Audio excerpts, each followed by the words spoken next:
Hi, my name is Mike, and I'm here to read a comic. And today's comic is Astonishing Tales, featuring Ka-Zar and Doctor Doom. This was a very enjoyable issue. I enjoyed both stories. The Ka-Zar one is the end of a continuing arc. So some of the events that happened in the previous issue do flow over into this story. Interesting enough, there's no real recap of what had happened in the previous issue. So this is a good example of something that Stan Lee, Jim Shooter, and a lot of other people in Marvel were worried about, in that you should always treat every comic like it's going to be some kid's first comic. And if this was some kid's first comic, the Ka-Zar story would probably be a little confusing to them. But nevertheless, it's still an excellent story. I did read, years ago, issue number 4, although the events of that issue are a little hazy for me now. The Doctor Doom story is a standalone story. So, it's just, kind of a done-in-one story. It faces off two great villains in Doctor Doom and the Red Skull. Red Skull, this guy has balls. He's a Nazi and he's a crap. But nevertheless, this guy has balls. He went into Doctor Doom's home and he said, "I am squatting here. This is my home now. Doctor Doom, F that guy." So, Red Skull is a very formidable opponent. We'll take a look at the cover. It's a fine cover. The Red Skull knocking Doctor Doom out, basically bludgeoning him with a heavy metal rod, like going Sopranos style here. That's probably the best part. The bottom half with Ka-Zar, this imagery has absolutely nothing to do with the story inside or the art inside. So I guess they were kind of rushing this story out. So I'm going to go into it. Before I actually look at the story itself, I'm going to take a quick look at this one ad. It's for the Bug Bomb. And these are kind of models. Apparently there was a guy, his name is Dave Deal. He's kind of a cartoonist. And he would design these model cars, honestly, this kind of looks like the Homer mobile in that episode of The Simpsons. To be honest, I guess they're fine. This wouldn't appeal to me. I was never a car person. I'm not a nature person, and I'm not a car person. So anyway, I'm gonna go into the story, and it starts off with Ka-Zar, Lord of the Jungle. This is called Rampage. Going to take a look at the creative team. The editor is Stan Lee. I'm sure Stan Lee just kind of looked at the pages and went, okay. The writer is Jerry Conway. Jerry wrote a pretty good story here. I usually trust Jerry when it comes to a story. The only time I kind of give Jerry the stinky eye is when he's doing stuff like Marvel Team Up. Because he clearly doesn't care about like Marvel Team Up and other such titles, and his stories are not so great. But nevertheless, otherwise, Jerry Conway, he was my Spider-Man guy when I was growing up. The artist is Barry Smith. He's a comic book legend. He started calling himself Barry Windsor Smith later on. Barry's still with us, though a couple of years ago he did have a stroke. He is recovering from it, but nevertheless he is still with us. His art is great. This is 71. This is when he started drawing Conan, and you could see a lot of the great art that he would later produce. Is definitely seen in here. And the inker is Frank Giacola. He was a good inker. And Mike Stevens is the letterer. Okay, so the events that happened in the previous story are continuing here. There's no recap, so I can't honestly tell you what had previously gone on, although I do remember bits and pieces of it. And what we see is Ka-Zar in flight here. He's held in the clutches of one of these large pterodactyls. I think that they were kind of called these the flying dinosaurs. And this is a part of the infantry that what's her name, Zaladane, has. Zaladane is a high priestess. She's a cult leader. She worships the sun god, and she's always looking to revive the sun god. So, and Zaladane is a zealot. She very much likes being the number two. So she's the type of person that if she did a meme, her power fantasy would be the sidekick to the sun god. That's kind of weird because you figure the sun god, is largely dormant for most of his existence, unless she chooses to bring him out of that state. So she's kind of happy being the sidekick, which is a little odd, rather than simply taking over. Although I guess when the sun god isn't around, she's kind of running things. She's kind of like Squeaky Fromm of the Savage Land. So anyway, we see Ka-Zar in the talons of the large bird here. He's fighting off Zaladane here. Zaladane, she's a chick, but she has a lot of fight in her. She has a fight. She likes that number two spot, and she will fight to keep it. She's telling Ka-Zar, what gods do you pray to? Because you're going to be meeting them soon enough. However, Ka-Zar's not giving up at this point. He's saying this battle is not yet lost, for your own god has forsaken you. Yeah, I don't think the sun god kind of likes this chick. It's weird. She's super loyal. She's actually quite pretty, but nevertheless, kind of sends. I guess those weird pick-me vibes even bothers the sun god. So I'm going to turn the page.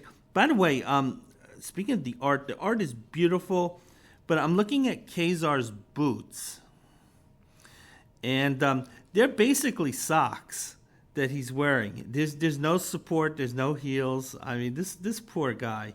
So anyway, now I'm going to turn the page. So we see the battle is continuing between these two. Zaladane, she's just saying, it's over, dude. Give it up. You know, even if you break free of the talon, you're just going to fall. Ka-Zar is saying, no, he's not done yet. And he proves it by showing us his ass cheeks. And we see his ass cheeks. He's saying, listen, baby, these cheeks have not been slapped yet. They have not been slapped yet. So he kind of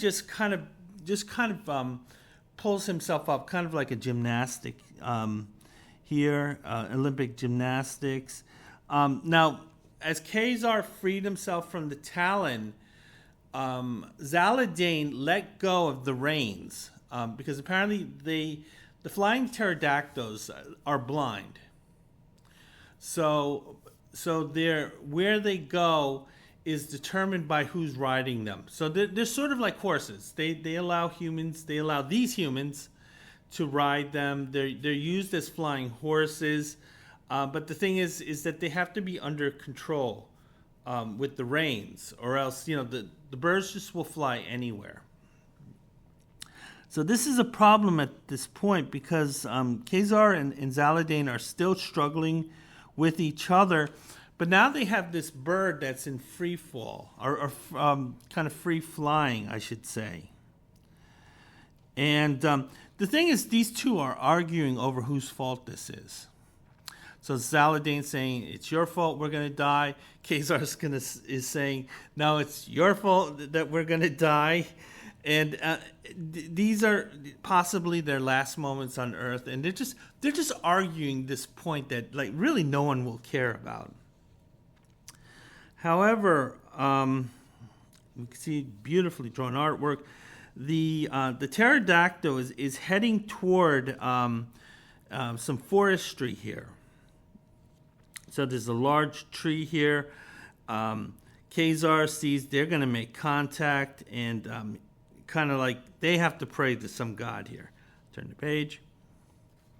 However, Ka-Zar is able to he's able to absorb the impact, and he does it in a way that not only protects himself, but he also protects Zaladane here.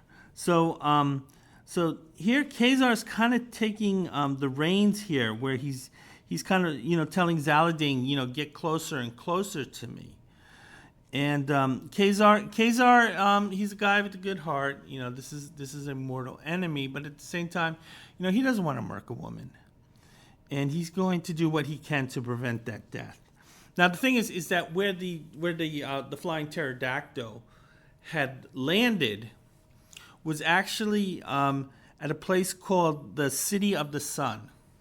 So this is the central headquarters, the central worshiping place for the sun god. One of the things that's a little confusing about this is that the sun god is referred to by multiple names. I think in the fourth issue, he was largely known as the Petrified Man. But he's also known as Garak, and he's also known as the sun god. And sometimes the characters will use those three names interchangeably. To Ka-Zar, he's the Petrified Man. And to Zaladane, that's Garak, the sun god. From what I was able to remember plus figure out from osmosis in this story, was that the Petrified Man was a human. He lived centuries ago as a human, but somehow he became the Petrified Man. In X-Men, I think 115, 116, where Garak, the sun god, was used as the foe for those two issues. It does explain sort of the transformation. So there's like a formal transformation of a man becoming the Petrified Man. I think how Marvel had done it is that when different entities are sacrificed to be the Petrified Man, they have similar experiences, similar memories, but they sort of have slightly different personalities. This version of the Petrified Man wasn't really a bad guy. In the X-Men issues, the Human wasn't a bad guy. He was scared as hell, and he didn't want to go through it. But that version of the Petrified Man was a bit harsher. So it seems like every time the Petrified Man is reincarnated, the personalities differ slightly. So anyway, as I had mentioned, this Petrified Man, he was a sailor. He became the Petrified Man hundreds of years ago. One of the things about being the Petrified Man is that you are immortal. So he's kind of like living his strange life, looking very strange. But nevertheless, he does know people. He becomes friends with them. He has to watch them die. He has to watch their kids die. Then he has to watch the kids of the kids die. And one of the curses of being the Petrified Man is that eventually it does lead to madness. But I think because this was kind of a decent guy, is that maybe that part was delayed. So that's to give you some background. So anyway, the pterodactyl is, pterodactyl's gone here. However, Ka-Zar and Zaladane, they survive. They're at the City of the Sun. So, and you can see the shrine of the worshiping of the sun god here. So this is sort of where all the ceremonies take place. It's always kind of strange that you have these incredibly powerful gods, and they're kind of pushing around these very primitive people, to me. So anyway, we go actually from that scene to the Petrified Man himself. he found himself in the savage land. This is where he originated, but he was living a life outside of the savage land. For some reason, he was drawn back here, and he had undergone some type of thing where he needs to wash his face. So the thing is, I think that he's having issues with his eyes, and he's just kind of clearing out. He's talking about the visions that he's seeing. This might be the oncoming madness, where he's starting to see things that aren't there. Now, one of the things that's kind of bothering him is all the violence that's going on in the savage land, because this is basically 1 million BC, and he's coming upon a scene here of a group of tribesmen, and they do have boats, and it looks like they're being preyed upon by this extremely large water dinosaur. Again, beautifully drawn artwork. And finally, the petrified man, he can kind of see, and immediately he has to see this kind of like this scene of violence. And this is a guy who, has seen centuries of violence. He's tired of violence. He doesn't want any more violence, to be, envisioned in front of him. Going to turn the page. We have an ad here. There's a lot of novelty stuff. Yes, they're still sending live animals in the mail at this point.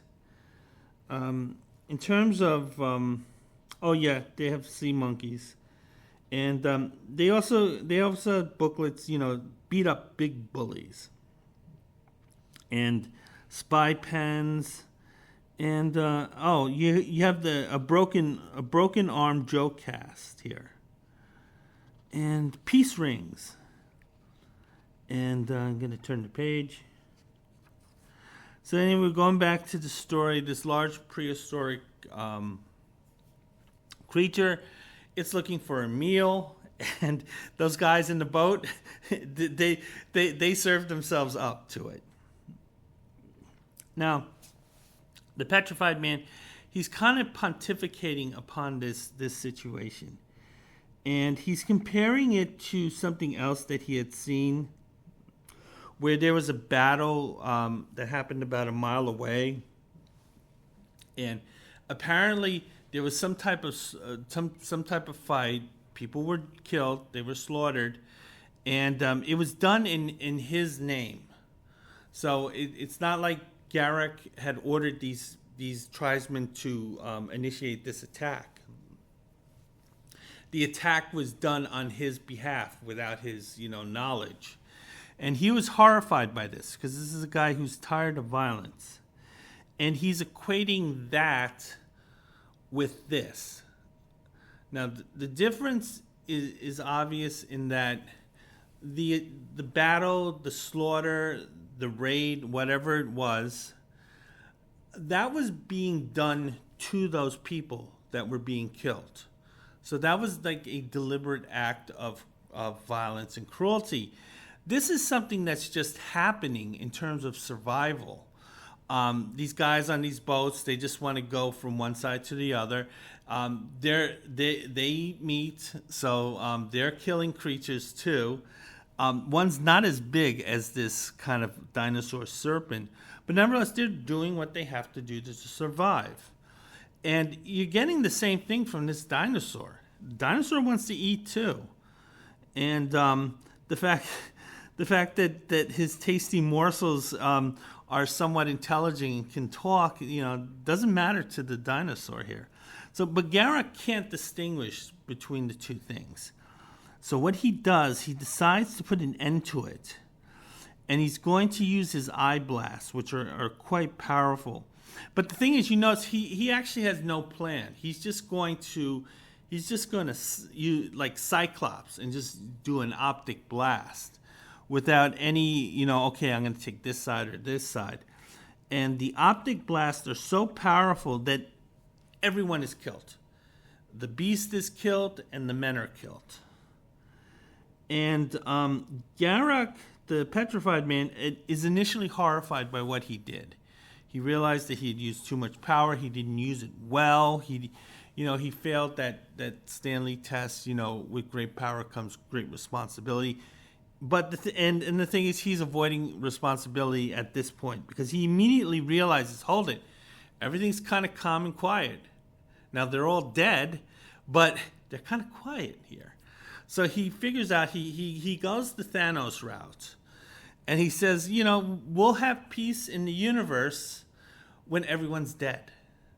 So that was kind of Thanos' original plan. It was, I think the movies decided he was going to cut the populations in half. I think that was also in the Infinity Gauntlet in the 90s. But Thanos' original plan was just to murk everyone. Turn the page. Now we go back to the city of the sun, and we see Ka-Zar and Zaladane. Everything's quiet between them. Zaladane realizes that Ka-Zar saved her life, and she is appreciative of that. And, she doesn't want to continue the fight. Now, at this point, if she did, she would be at a severe disadvantage against Ka-Zar here. And Ka-Zar is kind of a forgive and forget guy. He's saying, listen, we'll just let it go. Everything that's happened, we'll just let it go. And Zaladane is saying that she appreciates the fact that Ka-Zar is kind of letting bygones be bygones. But she's also going to show Ka-Zar the source of the sun god, kind of the mystic aspect of the sun god. She's going to show Ka-Zar how the sausage is kind of made. Because the thing is that the petrified man actually is friends with Ka-Zar. Because I had mentioned, the petrified man, when he was initially introduced, was kind of a nice guy. And he befriended Ka-Zar. And he did not think of himself as Garrick, the sun god. He thought of himself as the petrified man. And the thing is, the petrified man is kind of haunted by his immortality. This is a similar theme that we saw, I think, in the 80s with the Sphinx. If I remember that character correctly, immortality was driving him crazy, and he wanted to die. Then instead, he decided that he was going to destroy the earth. But it's something the petrified man sort of wanted to go away. He was just simply tired of being immortal. And Ka-Zar was trying to kind of help him out there. Kind of like that movie, The End, with Burt Reynolds. So anyway, Zaladane, she's leading Ka-Zar down the steps. And Zaladane is showing Ka-Zar the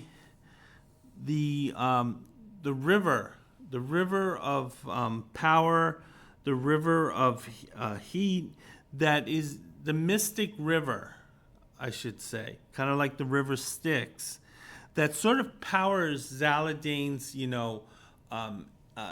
their empire. And she's explaining how the river works.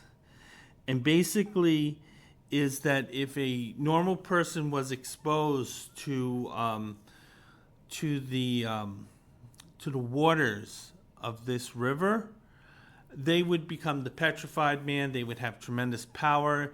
They would be immortal. But the thing is, they would be driven mad. Kind of like the Lazarus pits. And what Zaladane is saying, that the pit does work in reverse, in that if someone has become reincarnated as the sun god, if the sun god bathes in these, mystic waters, the sun god would die. The immortality would be lost, and then eventually they would fade away. So it's sort of like, this is Zaladane's way of saying, listen, get your friend here, get him to take a bath, tell him, hey, dude, you smell a little. And that will take care of the immortality here. Ka-Zar Ka-Zar, yeah. Now I kind of went ahead of myself because Ka-Zar's saying, "Hey, this guy's doomed from what you're saying," but Zaladain's, "No. Remember what I just told you a couple of moments ago. Just get the guy to take a bath here, and everything will be fine." But the thing is, as Ka-Zar is looking at the waters, and he's quite impressed with what he sees, he doesn't notice that Zaladain kind of quietly slipped away. And she's at the top of the staircase, and she's saying, "Oh, by the way, I forgot to tell you something that might be a little important, is that these waters are guarded, and they're guarded quite jealously by this large brute. And we kind of see this kind of human ape creature, and it's coming upon Ka-Zar. So Zaladain kind of set Ka-Zar up, because Zaladain knew that she couldn't kill Ka-Zar one-on-one, so he kind of lured him down here, and she's going to let the guardian take care of it. And then we cut to another scene where we see one of Ka-Zar's friends, because he's not alone out there, called Tunga. And Zabu. Zabu's Ka-Zar's sidekick, which is the saber-toothed tiger. So the thing is that these two are friends. They're looking for Ka-Zar, and it looks like they come across some danger. I'm going to turn the page. And again, the art is just so beautiful here. And what's his name? Ganzu? I totally forgot his name, although it doesn't really matter. He comes across the petrified man. And the thing is that the petrified man, he's kind of talking very cryptically. He's talking very threateningly. And this is kind of throwing, God damn it, his name, Tonga. Tonga is a little thrown off by this because it looks like he encountered the petrified man earlier. He was talking in kind of nice terms. He was friends with Ka-Zar. He doesn't understand what has happened to the petrified man. We know, of course, that the petrified man has decided to go the Thanos route. So this is what's kind of throwing everything off. The petrified man is being very melodramatic here. He's saying, "Friends, I have no friends. And living beings, I kind of don't like them." So he's going to take this guy off the census here. However, just about as this is going to happen, Zaladain goes to the shrine of the sun god, and she calls the sun god, saying, "Come before me, come before me.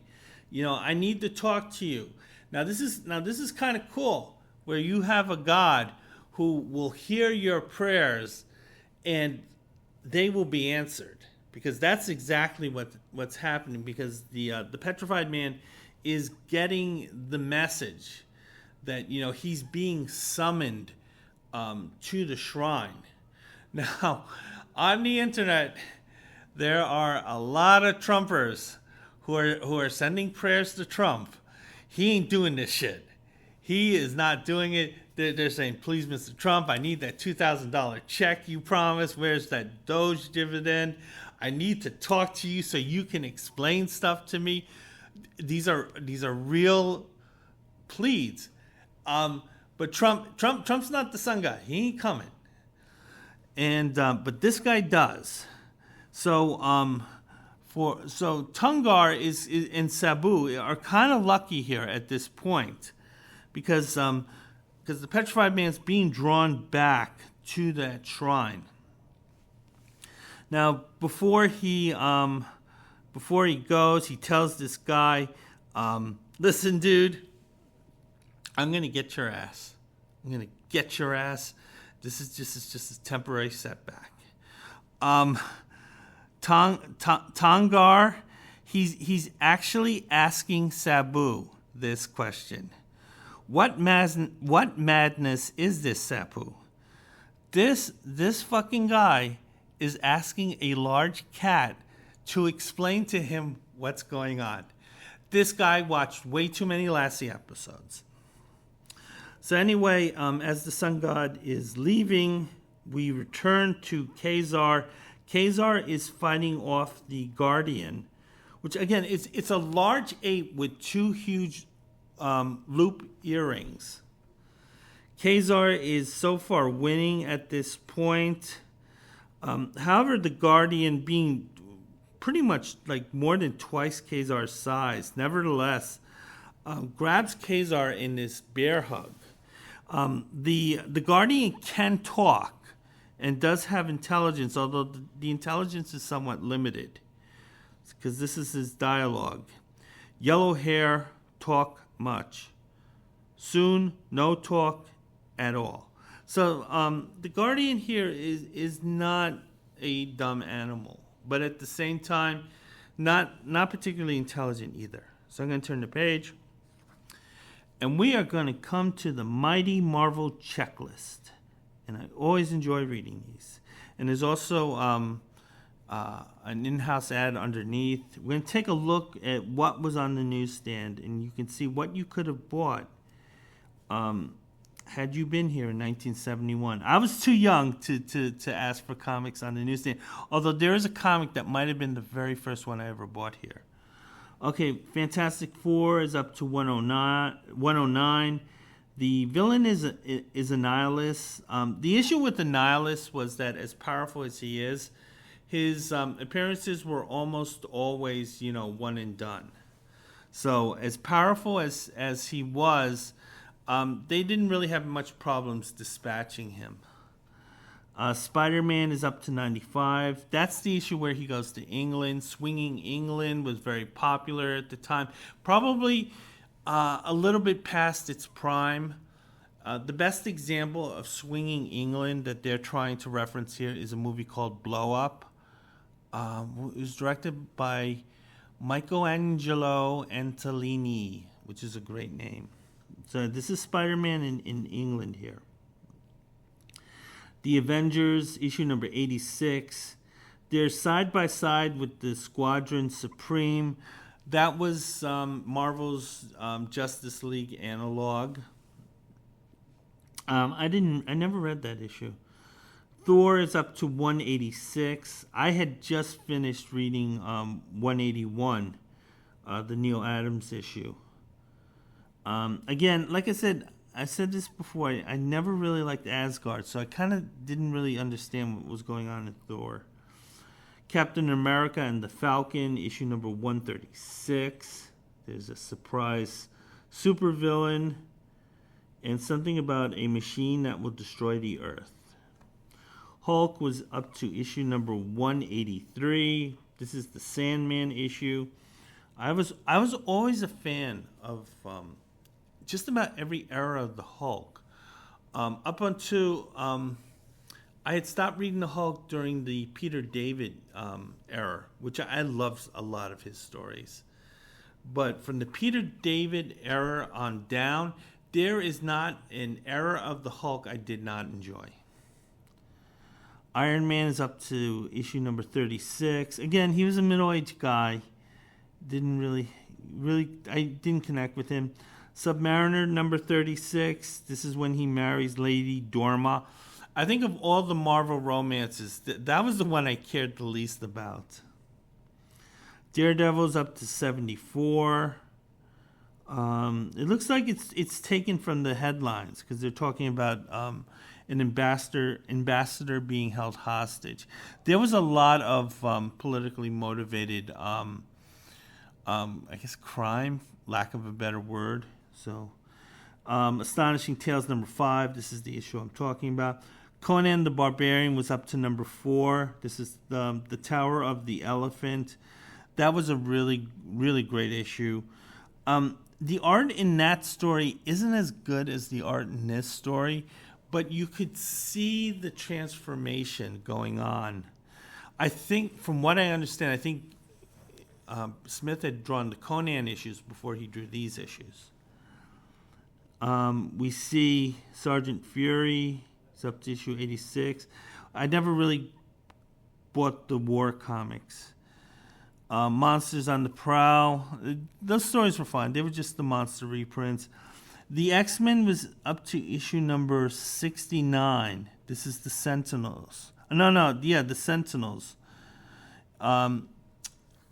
What had happened is that when Neil Adams had joined Marvel, he had asked to work on their worst-selling title, so he could show them how much his art would improve sales. And that did happen.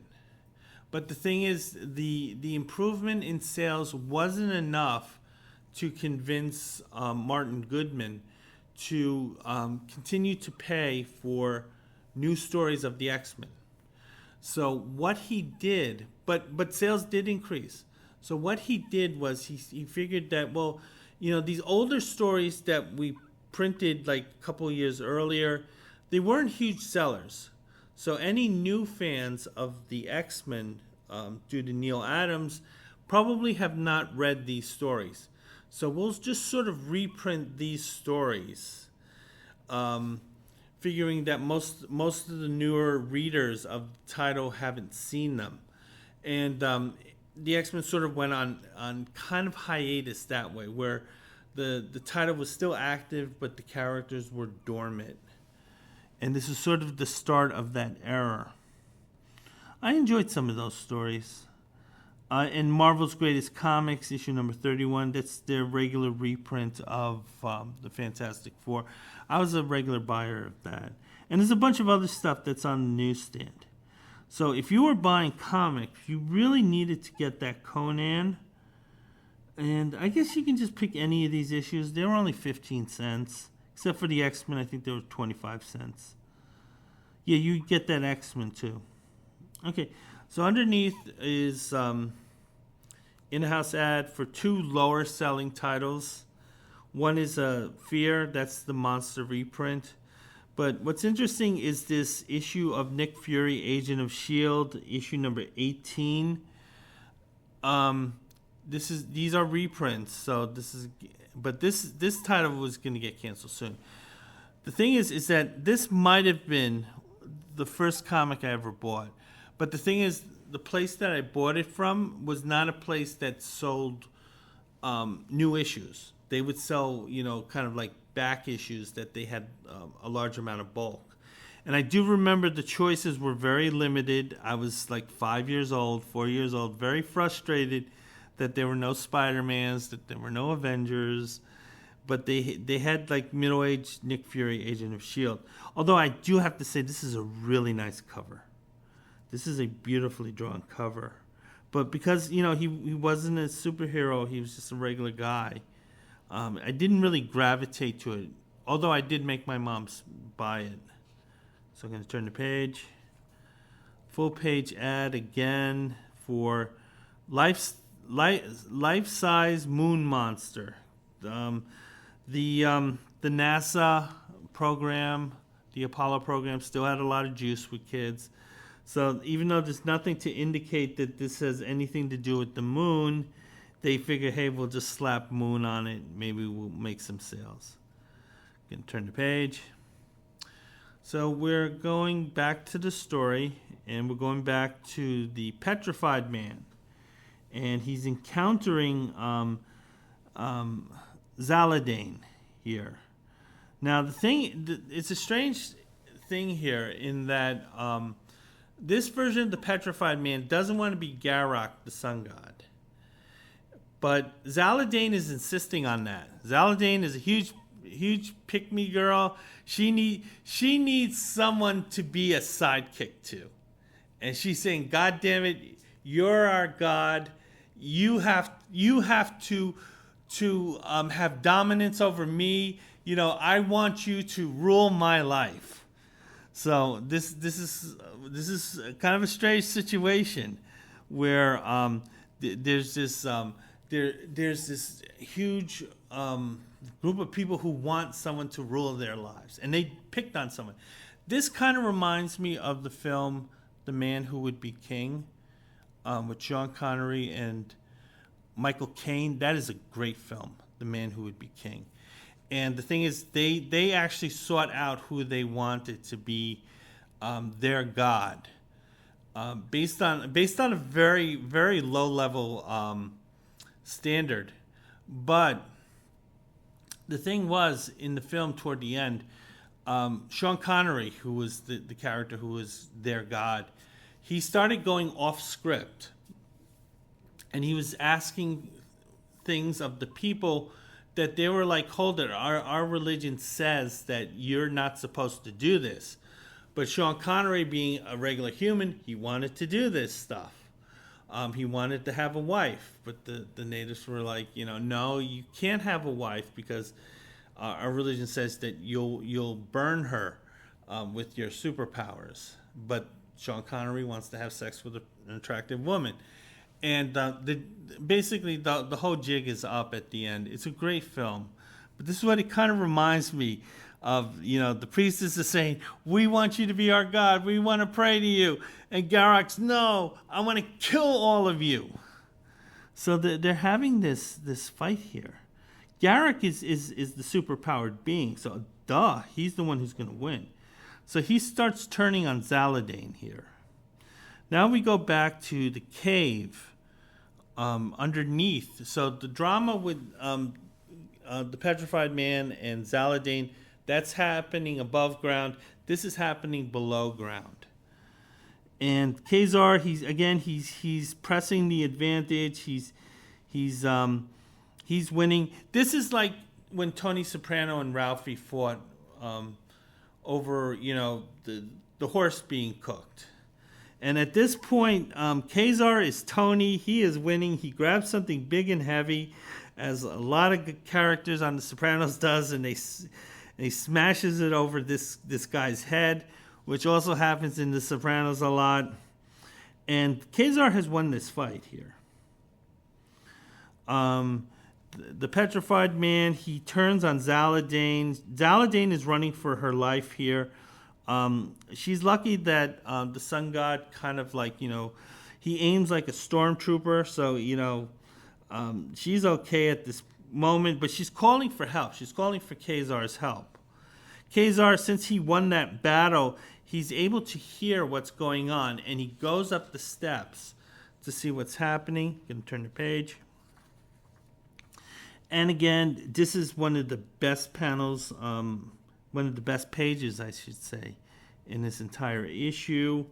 The Petrified Man, the sun god, he's going crazy at this point. He's angry at a statue of himself, and he's talking to the statue as though the statue was a living being, saying, "Hey, why are you mocking me?" He's sort of going through that Travis Bickle moment in Taxi Driver where he's talking to the mirror. He's saying, "Why are you mocking me with your silence? You really suck." And the Petrified Man is so crazy. He doesn't realize that he's angry at an image of himself here. However, Ka-Zar interrupts this bit of madness. But nevertheless, the Petrified Man, Garak, Sun God, again, multiple names for this character. He turns on Ka-Zar, and he says, "Listen, you said you wanted to be my friend, but you didn't want to be my friend. You wanted to take my power.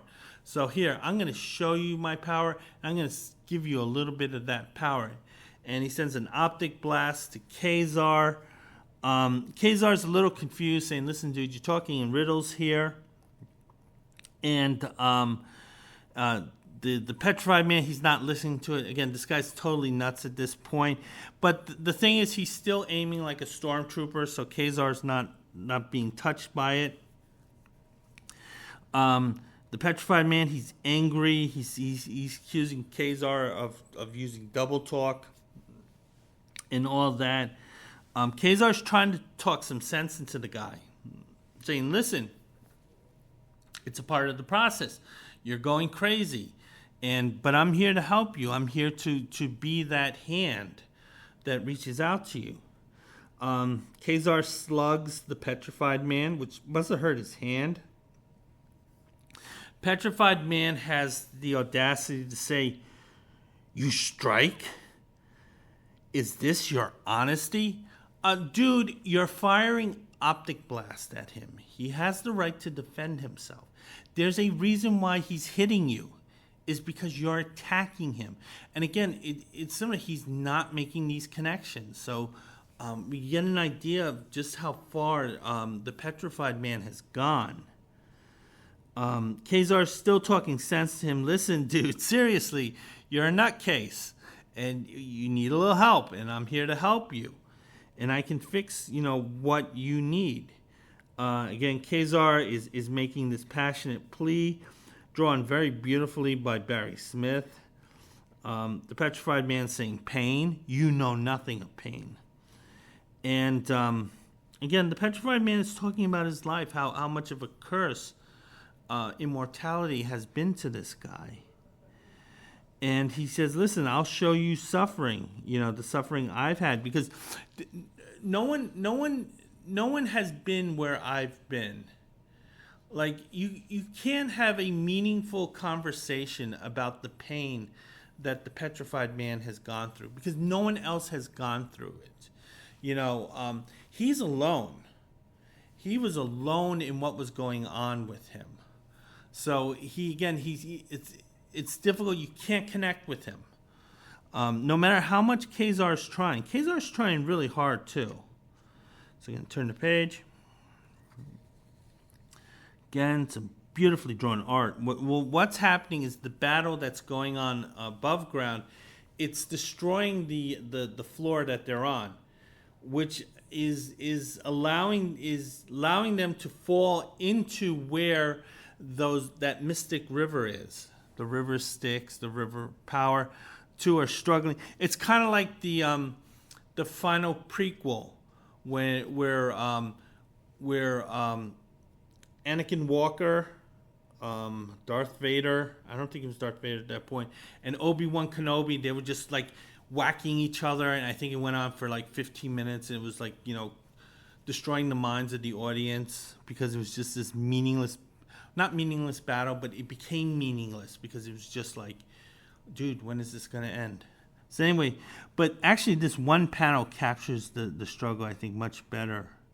So eventually what happens is that Ka-Zar and the petrified man, they're close enough to the mystic river where Ka-Zar is able to sort of dunk him in there. So at this point, Ka-Zar did what he wanted to do. He got the petrified man into the river, because he was told by Zaladane that once the petrified man enters the river, immortality will be stripped from him. He's still fighting, he's still nuts, but the thing is, the petrified man is beginning to shrink, and he's getting smaller and smaller, and but the thing is that as he's getting smaller and smaller and he's starting to deteriorate, his mind is actually getting clearer and clearer. So the thing is, at this point, the loss of immortality is basically destroying his body, and his body's kind of like rock-like, and now it's just sort of, it's somewhat human at this point, but the thing is, because this body had been alive for so long, it's just starting to deteriorate and turn into dust. However, the thing is that the sun god, petrified man, his mind is clear for the first time, and he realizes what's happening. He realizes that Ka-Zar was a friend, that Ka-Zar did care about him, and Ka-Zar got him what he wanted. Because the thing is, this guy was tired of living. He found his reason for living in wanting to destroy all life, but that was kind of a temporary thing. Once he murked everyone, he was going to say, dude, kind of stuck here. So the petrified man is deteriorating. He's calling Ka-Zar friend. So he realizes that Ka-Zar is doing it. He's saying to Ka-Zar, I fade, I drift, cast upon those seas once more. Ka-Zar, friend, there is a glimmer, but a silver shadow, but a golden light. Again, Gary Conway, that guy can write.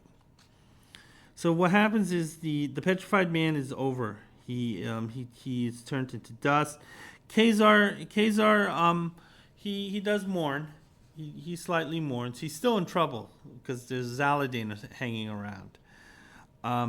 He makes a reference to the fact that that he never learned this guy's name. Petrified Man. I don't think he told him. He might have forgotten it. But Ka-Zar makes a reference to the fact that this man will be known as Lazarus. Lazarus was the guy who had immortality, came from the pits, but he became a little bit mad. Raja Ghul from DC was sort of like DC's Lazarus. Gonna turn the page. We see an ad. It's a space-related ad. I don't know. We see another ad underneath it for Grit magazine. The kid here kind of has a little bit of a bumpkin look to him. I hope he sold a lot of Grit. I think some of his customers might have felt bad for him. Gonna turn the page. Now the story is continuing because we have Zaladin to deal with. Zaladin was watching the events because remember this is Zaladin's god, and Zaladin saw the god, her god, turn on her and just die. So Ka-Zar doesn't really have any quarrel with her anymore at this point. And he's just being philosophical with her. Listen, your God is gone. You're a high priestess to a God that doesn't exist. And he's saying that I don't really blame you for what you did, as evil as it was, because you were acting from your beliefs. You believed whatever this dogma was. And he's saying, listen, I don't feel bad for you. I feel bad for you, but I'm not angry with you. And Ka-Zar just leaves. He just wants to get the hell out of there. Zaladin, she's kind of like, she's kind of beside herself. But the thing was, she doesn't realize that the guardian of the mystic river, who I don't think really necessarily cared about the sun god, he just cared about the river. It turns out that that guardian is regaining consciousness. So when Ka-Zar defeated the guardian, he didn't murk the guardian, and the guardian is coming back to life. Zaladin is noticing this. She's trapped in between the staircase and the guardian, so she has to deal with the guardian. Ka-Zar does go back to help her because the guardian hasn't fully buried himself from the rubble. So it's not like he's on top of Zaladin at this point. Ka-Zar is going to come in, try to help her out. But the thing is that because of all the action that was going on, the shrine, the big heavy shrine to the sun god, it's collapsing. And it's collapsing on the sinkhole that they're in. So the thing is that the stone shrine collapses. So the entrance to the Mystic River has been cut off. And it seems like the staircase has been cut off.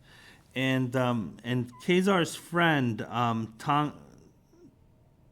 Tangar and Sabu, they can only watch this. So they think their friend is dead. They're both very upset here.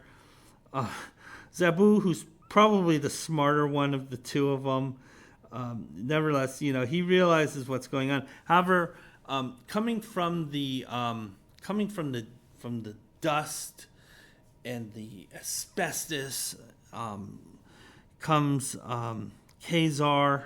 Ka-Zar's okay. Zaladin. Ka-Zar is basically saying to Zaladin, "Hey, sucks to be you." And and that's the end of the story. And I thought that was a pretty good story. I think this is the last Barry Smith drawing Ka-Zar because he had gone on to just basically work on Conan. Although he did a few other superhero comics, one and dones. Okay, so I'm going to go into the Doctor Doom story. It's called A Land Enslaved. And the creative team is Stan Lee, who is the editor. Stan Lee edited both these stories. Larry Lieber is the writer. Larry is actually Stan's younger brother. Larry has basically stated that Stan didn't treat him very nicely. And it wasn't something like when Stan became famous. He said that Stan always kind of treated him a little shabbily. I think with Stan Lee had some shame about his family.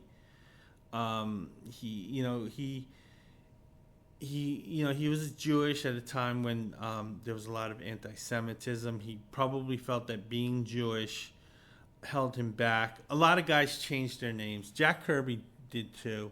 Jack Kirby didn't, but Jack Kirby never felt any type of shame toward his Jewish heritage.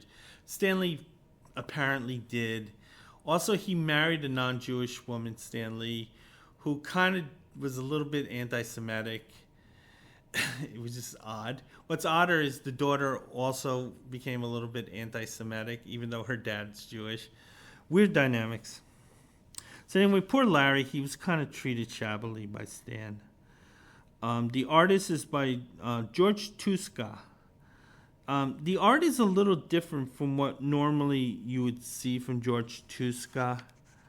The art kind of also looks a little bit more juvenile here. Like this, the art style looks like something I would expect from, say, like a comic like, Spidey Super Stories, where it's done for very younger readers. And, Mike Exposito is the inker. He's a very good inker. So the issues with the art, you have to blame George for that. And the title is A Land Enslaved. And the splash page, it opens up with Dr. Doom. And apparently he was spending a little time at the French Riviera. He wanted to meet and greet with the beautiful people, the high status people that he views as kind of peers, at least in terms of social status.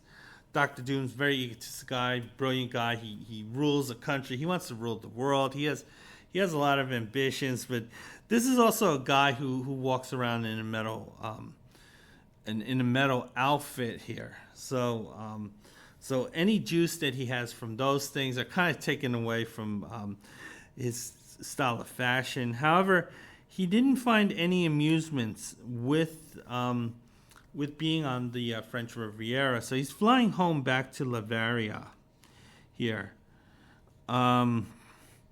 He's also talking about how he's a guy born to rule. He needs to rule. He doesn't like taking vacations, and he just wants to crack that whip. Gonna turn the page. But what had happened during his absence was that Bavaria was attacked and overthrown quite easily. In fact, so easily that Dr. Doom didn't get any notice, by the Red Skull. So right now, the Red Skull, Dr. Doom left. He is squatting. Red Skull, you don't want that guy squatting because you're gonna have a hard time getting rid of this guy.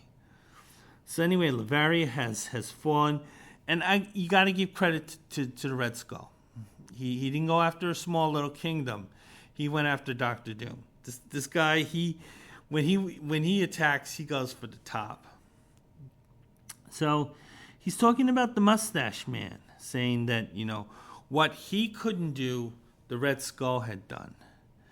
And apparently, I remember the origin of the Red Skull was that it was the Mustache Man who picked the Red Skull before he became that out of obscurity. The Red Skull was kind of this loser, numbnut guy. And the Mustache Man was saying, listen, I can train the Master Man in the Master Race. Better than he was before. Better, stronger, Faster. Red Skull became a pet project for the Mustache Man. He succeeded beyond his wildest dreams. This is an issue. This is sort of like Obi-Wan, the reverse of Obi-Wan Kenobi, where Anakin Skywalker, preceded him and became the master, so to speak, at least in Darth Vader's eyes. So Red Skull, this is a stepping stone for him, which is a bigger insult to Dr. Doom, because when he confronts Dr. Doom, he's going to say, listen, dude, I had to start somewhere. I had bigger ambitions. And Red Skull wants to take over the entire world. Red Skull has some of his henchmen with him.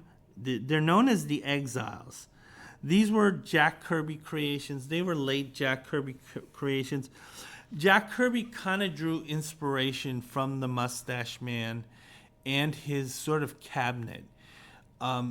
Mustache Man had a strange cabinet of figures, and Jack Kirby noticed that these guys were kind of oddballs.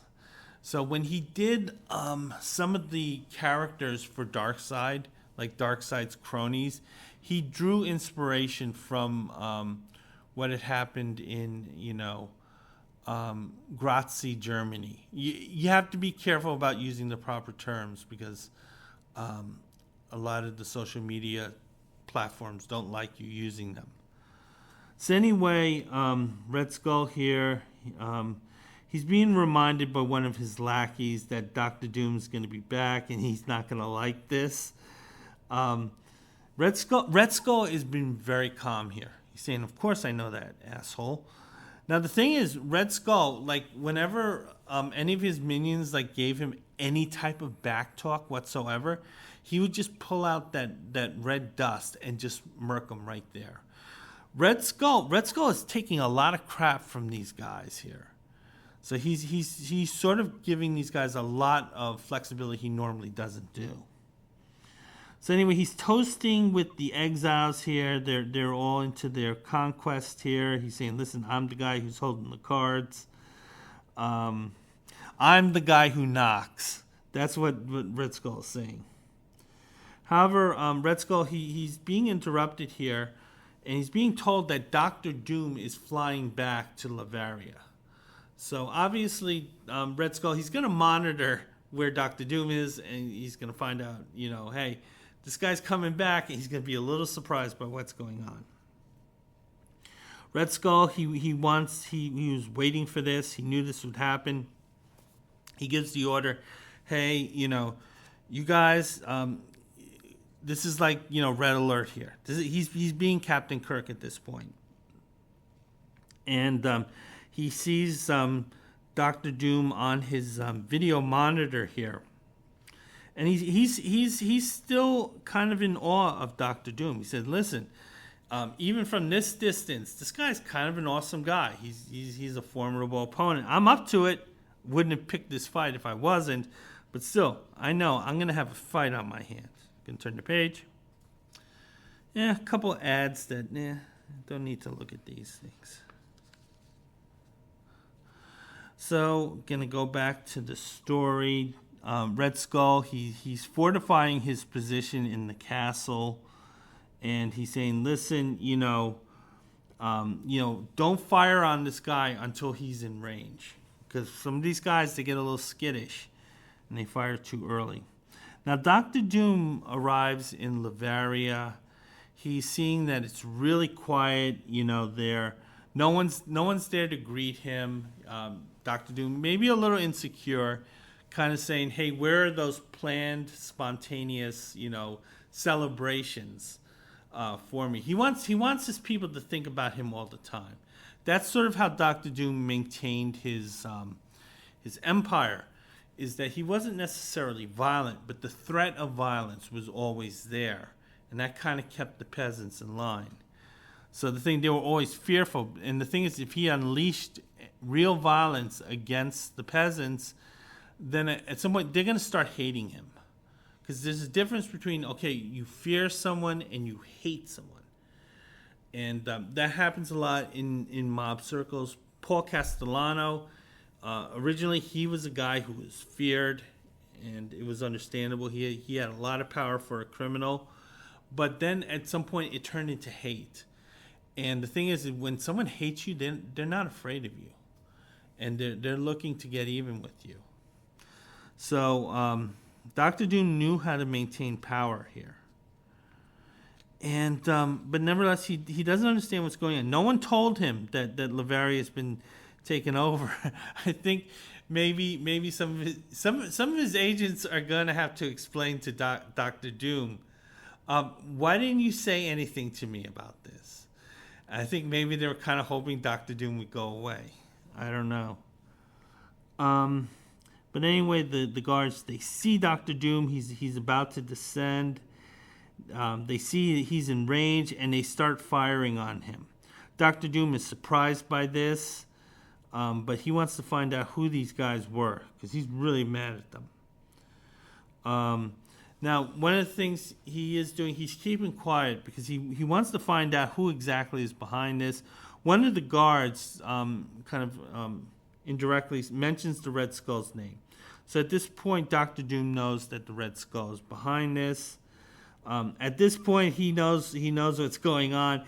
He knows what an a-hole the Red Skull is. He's saying, I don't have to hold back against this guy. This guy is really awful. The Marvel Union, I think there was a point where Magneto defeated him and put him basically in a bunker without food and water, because Magneto hated that guy that much. And it looks like Dr. Doom, he's taking on the guards at this point.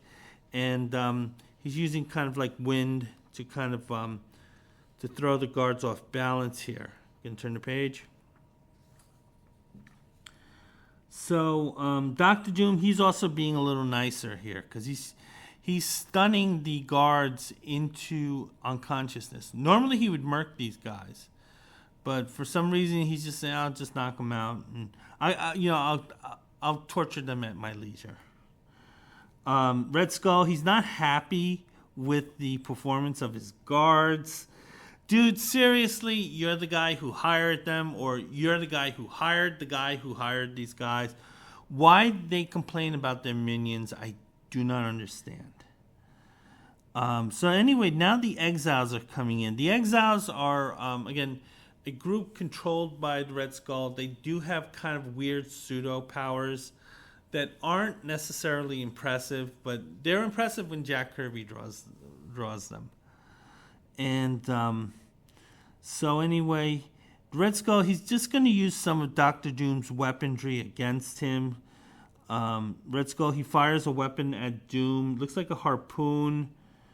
It turns out that the harpoon actually has chemical sleep gas. Dr. Doom doesn't really have a defense against that, so he actually is knocked out. So at this point, the Red Skull has scored a direct victory against Dr. Doom. Now, Red Skull wants to use Dr. Doom as an example to the rest of the citizens. So what he does is that he encases him in a kind of this mummy case made of adamantium. Either it's not spelt right or it's a different substance. But nevertheless, Dr. Doom is encased in this metal that he can't break out of. Going to turn the page. Take a look at this ad. It says shop by mail. Hey, this is sort of internet before internet. Shop by mail. Take a look at some of the ads. Some of the ads are awful. They're still mailing squirrel monkeys.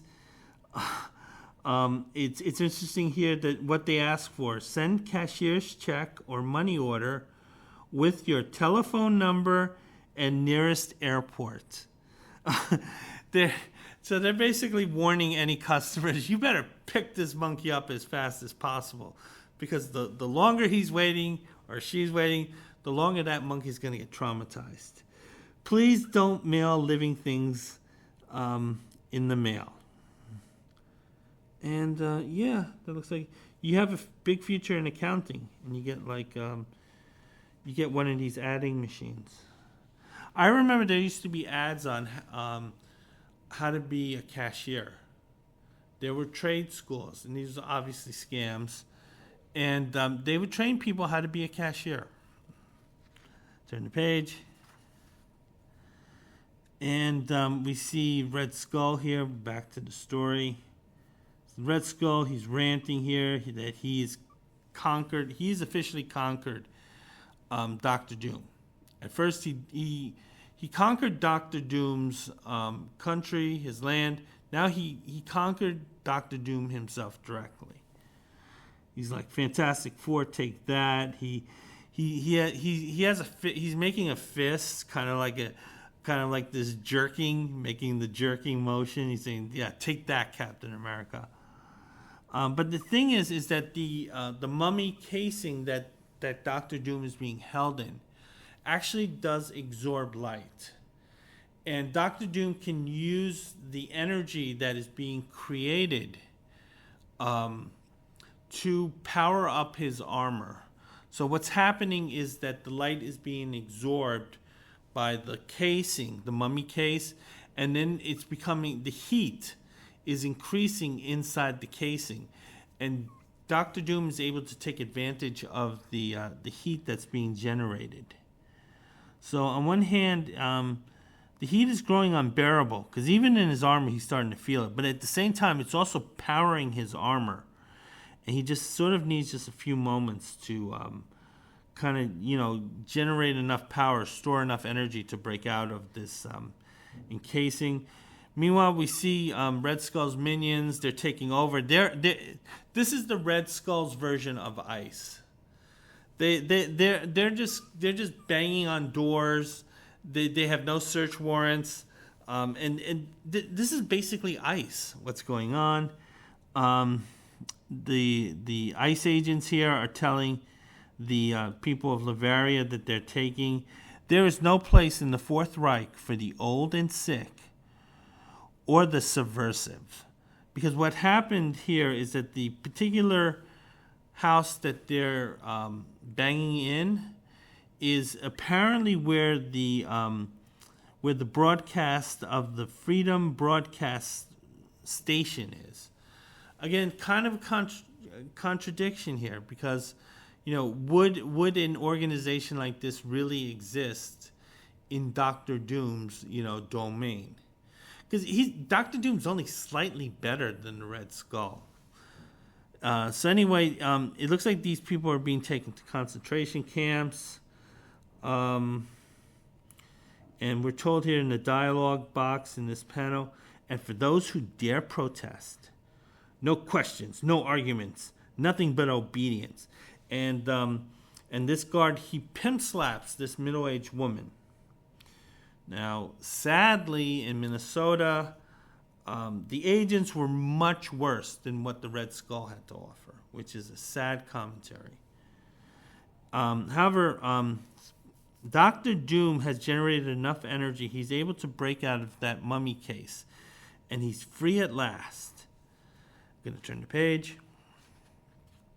So we see Dr. Doom here.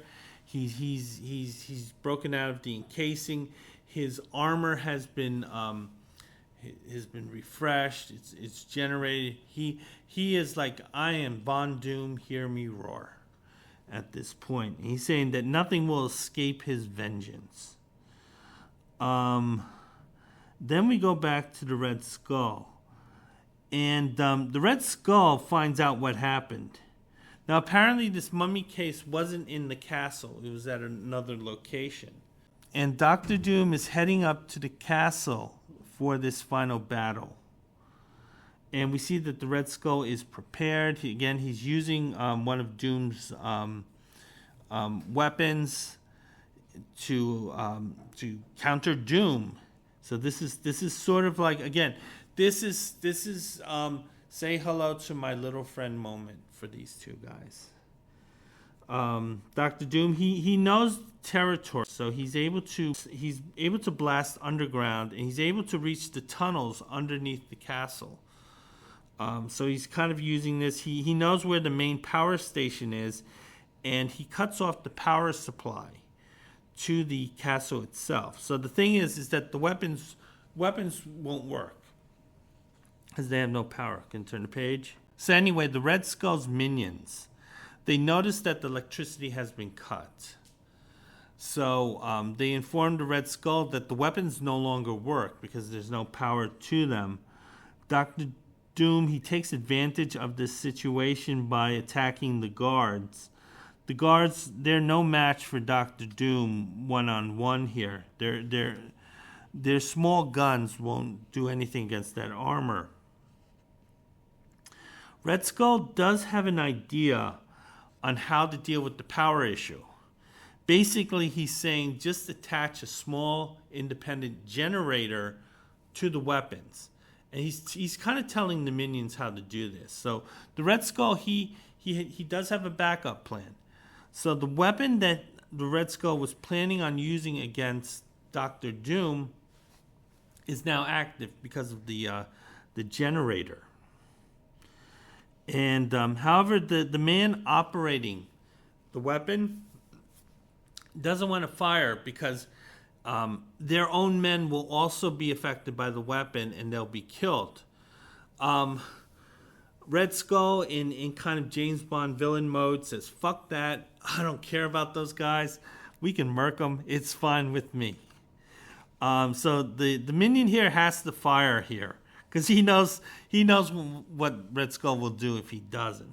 So the comic answers the question, what will Dr. Doom do with this invading Red Skull army?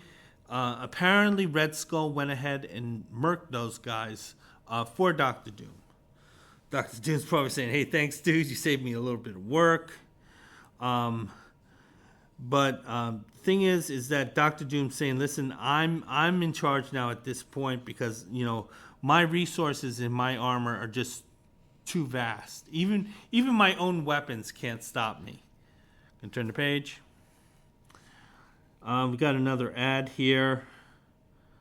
They're still selling baby raccoons. Really? Do you really want to give your kid a pet that can rip the kid's face off? Seriously? Come on. And there's another ad, don't be fat.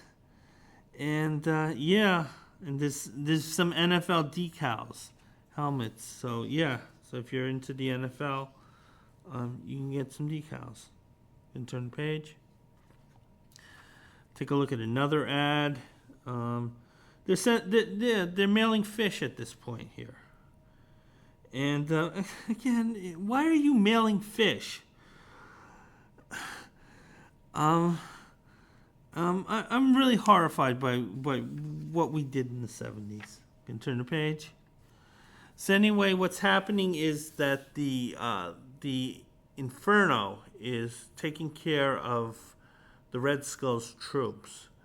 So that's going to save Dr. Doom a lot of work when he gets his castle back. But he still has to fight the Red Skull. And Dr. Doom, he goes on the offense. He destroys the weapon that he created. Red Skull, he realizes that, he's basically Hitler in the bunker at this point. But he's determined not to lose here. Now, this is where the exiles kind of go into action. The first exile is Khrushchev. I don't know his name. He's a wrestler. Again, he's smart talking the Red Skull here, saying, listen, hey, the reason you're a loser is you rely on these weapons. You need a big, strong man to kind of like take care of this. He shouldn't be talking to the Red Skull like this. But the thing is that, he's kind of like this big John Studd type guy. He grabs Dr. Doom. He says, listen, I'm just going to use my wrestling skills to rip this guy apart. The expression on Dr. Doom's mask is so funny. He looks annoyed as hell that this smelly Russian is touching him. And he declares, I am Doom. And he belts the wrestler, and the wrestler is just knocked into a wall. Then the guy with the towels. There's a guy who can use these towels. He wraps the towels around him. Dr. Doom just burns the towels. He's like, really? Seriously, dude? Really? Gonna turn the page. And there's another exile. He has an electrified whip, and he uses that. But Dr. Doom turns the whip on him. This is like the Raiders of the Lost Ark here, except Doom lets this guy live. Red Skull, he's totally pissed off at this point. He realizes he's defeated. He's looking at Dr. Doom, and he decides to run off. So the Red Skull has realized he's lost, but he's not going to do what Hitler did in the bunker. He's saying, listen, I'm going to run like a pussy. And but Dr. Doom, since he knows the castle, there's nothing he can do. It's similar to that serial killer, H.H. Holmes, who built this home, and he built this incredibly confusing home that only he understood. So when he was chasing his victims around, the victims had nowhere to go. They were like kind of mice stuck in this kind of inverted maze, and Holmes would just take his enjoyment from that. This is very similar here. So all the exiles have been collected, and they're kind of being pushed into a trap door. They're all little pussies here, pleading for their lives to Dr. Doom. The Red Skull, I think he also falls into it. It's a little confusing here at this point. Doom is in charge at this point. He says, listen, I'm going to take care of this. They're all in one chamber now. Oh, I think the Red Skull was already in that chamber. And he's just watching the rest of the exiles, dropping in. And Dr. Doom says, I got a trap they'll never escape from. And then he uses this gas to knock them out. Can turn the page. And we see that the Red Skull and the other exiles, they're kind of being gassed at this point. They don't know what's going on. They're scared. I'm sure more than one pair of underwear have been ruined. So it looks like the exiles wake up and they're outside. So they know, they weren't murked. But they don't understand why Dr. Doom didn't destroy them. And then suddenly the Red Skull sees Dr. Doom. And basically, it appears that the Skull and the other exiles, they've been shrunk down to miniature size. So at this point, Dr. Doom's saying, listen, I view you as vermin, and you're as big as vermin at this point. And this is my wrath. And I'm going to take all you guys, and I'm going to put you in this rocket, and I'm going to fly you off, and you can enjoy being, mini whatevers you are. I suspect that this ending was chosen because Marvel had ads advertising for rockets like this. So I think this was to show the toy companies, hey dudes, we can sell your product subversively. So then what's happened is that they actually weren't shrunk. They were hypnotized into believing they were shrunk, and that Dr. Doom just kind of exiled them to whatever island. And then eventually at some point the hypnotic spell will wear off, and then they'll realize they've been punked. But again, they're not going to kill the Red Skull or the exiles, because they want to use those guys for future issues. And like I said too, they kind of want to sell these rockets in their ads. So this is a slap to the toy companies here. Then Dr. Doom, he kind of just realizes, hey, I won, and that I'm the most powerful brain on Earth, and I'm pretty cool. And that's it for the story. Take a look at the rest of the ads. Nothing interesting so far. Okay, we're going to take a look at the Marvel bullpen bulletins. And what's happening here is that they're telling the readers that there's something going on in Thor, but you need to read Fantastic Four issue number 108 to understand what's going on.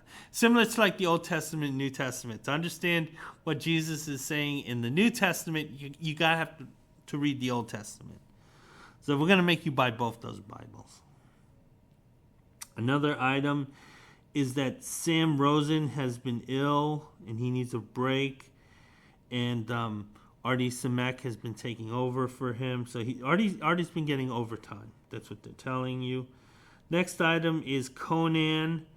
And they're really hyping it up. Conan was really selling well at this point. They're just telling you, hey, buy Conan. It's a really good comic.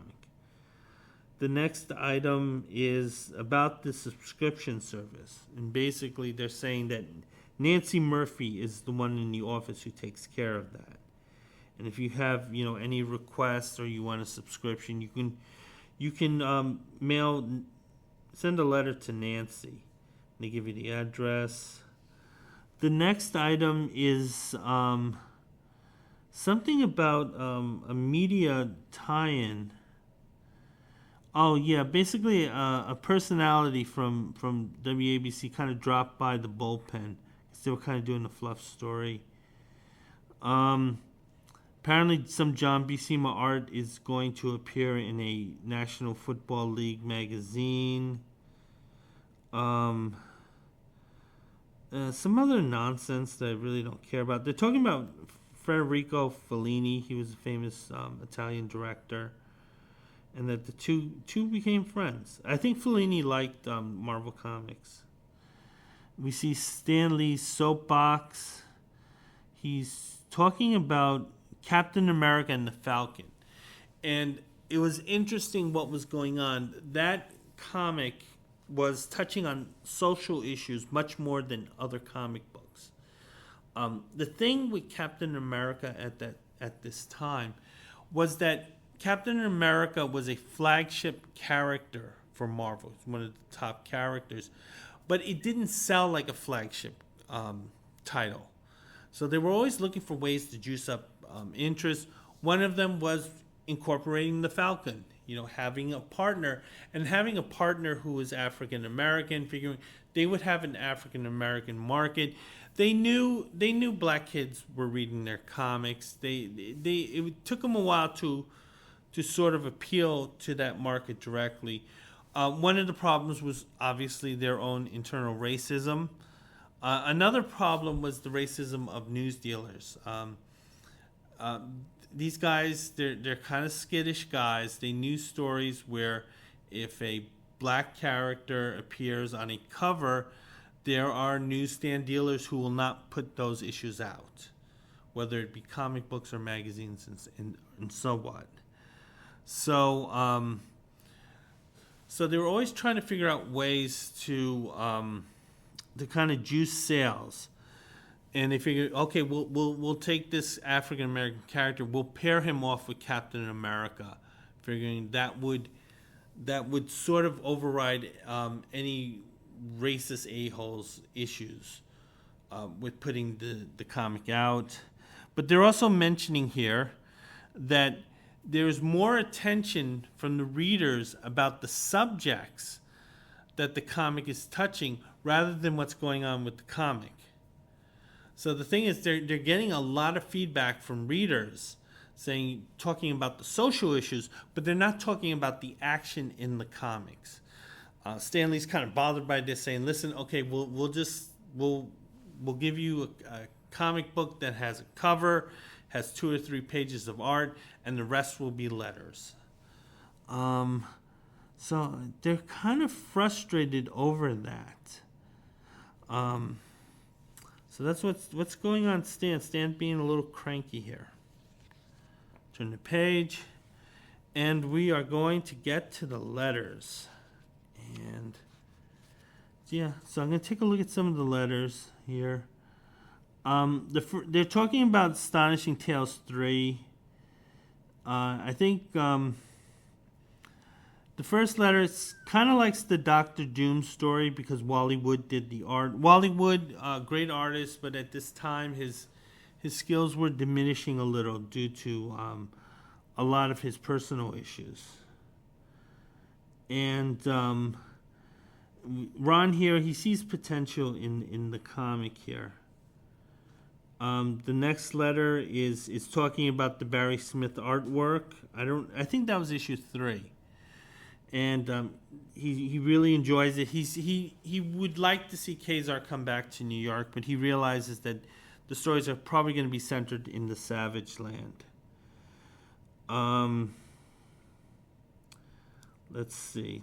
It's not a bad letter at this point. The next one is talking about Doctor Doom series. He likes how it's developing, and he likes Larry Lieber's work here. I'm sure Larry probably pushed to have this letter here because he was so desperate for like Stan's attention. Saying, Stan, I do good work here. Read this letter. Again, Wally Wood, great artist. They're always pointing to him. This apparently Jack Kirby did some Ka-Zar, and the guy didn't feel that Jack could capture the essence of that character. I kind of have to agree. Jack Kirby's kind of bulky artwork wouldn't work well with a Ka-Zar Tarzan type character. The next letter is praising Wally Wood. And he's talking about land masses. Basically, it's kind of unknown where the Savage Land actually exists, but this guy's saying it's Greenland. You can find the entrance to the Savage Land in Greenland. Maybe that's why Trump wants it. He might have read this comic when he was bored, and he realizes that he's really looking for the Savage Land. And he wants to be like Richard Attenborough in Jurassic Park, where he says, if I get that dinosaur park, I'll make more money than I already am. Like, what the hell is he gonna do with all this money that he's grifting? And again, another letter saying that again, they're enjoying Barry Smith's artwork, and they should, because his artwork is excellent. And that's about it. And that is my review of Astonishing Tales number 5, and I hope to have more reviews up soon. Bye.